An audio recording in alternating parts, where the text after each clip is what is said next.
E hoje estamos numa visita aqui conhecendo o Museu do Holocausto e o Carlos está aqui, ele que é diretor do museu, está aqui nos mostrando como é o museu.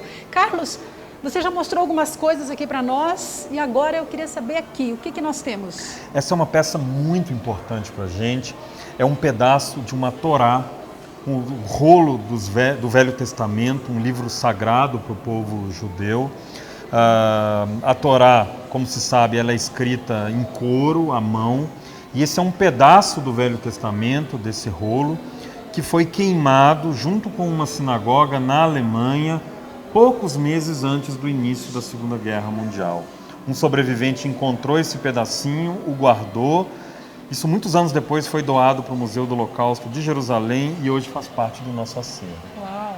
Tem muito tempo esse documento, então. Sim, inclusive com as marcas do próprio incêndio.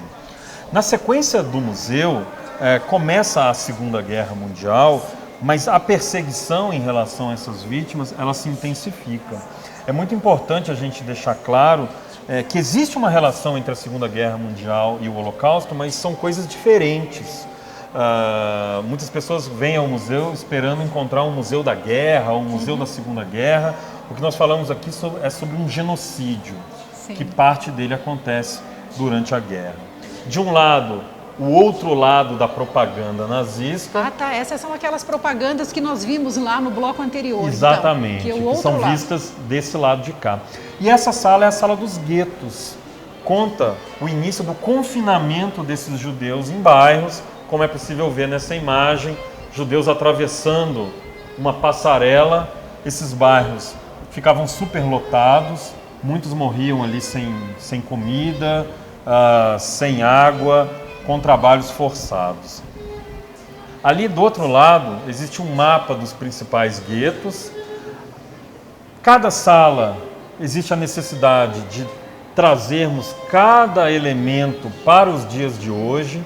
Então é importante falar de censura, de propaganda, como falamos no bloco anterior, e também desses confinamentos, dessas perseguições, dessas discriminações, trazendo também para os dias de hoje. É muito importante o museu também trazer interatividade, e esses computadores trazem um pouco a possibilidade do visitante, clicando, conhecer um pouco mais de histórias de alguns guetos que nós selecionamos, com informações, com imagens, com filmes. É possível que o visitante passe bastante tempo aqui, enriquecendo e aumentando o conhecimento em relação ao Holocausto, que, porventura, o guia pode ter passado.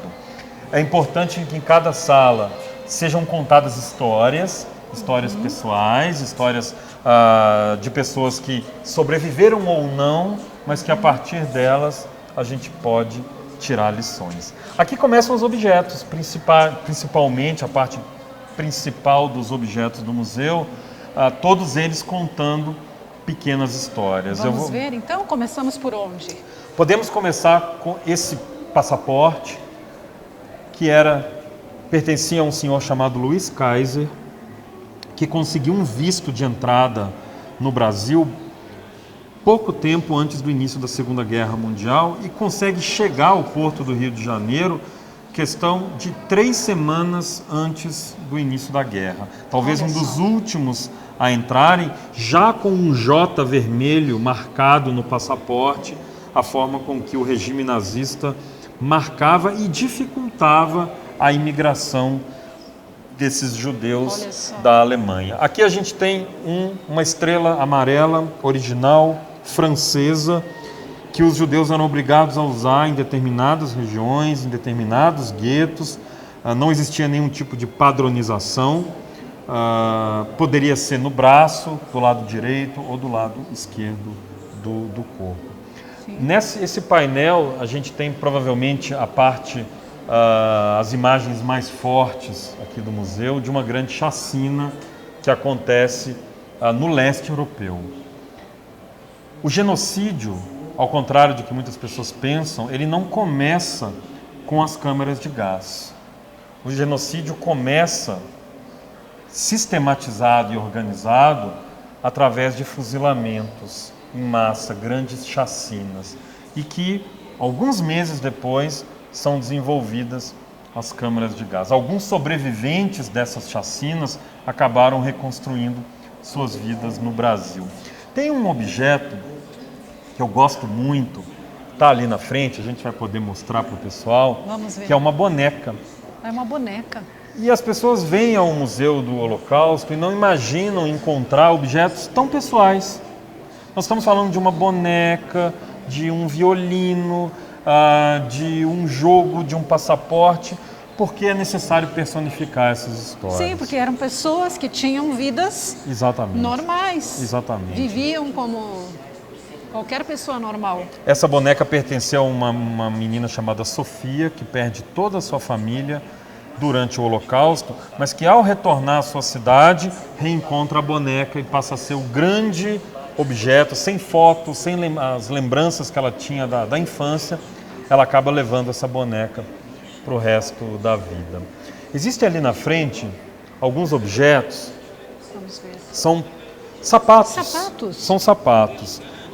Normalmente algumas dessas gavetas ficam fechadas, o próprio visitante tem a curiosidade de abri-las. Tem um sapato infantil. Exatamente. Esses sapatos servem para mostrar que, ao contrário do que acontecia há décadas, não é necessário uma pilha de sapatos para que a gente eduque sobre o Holocausto.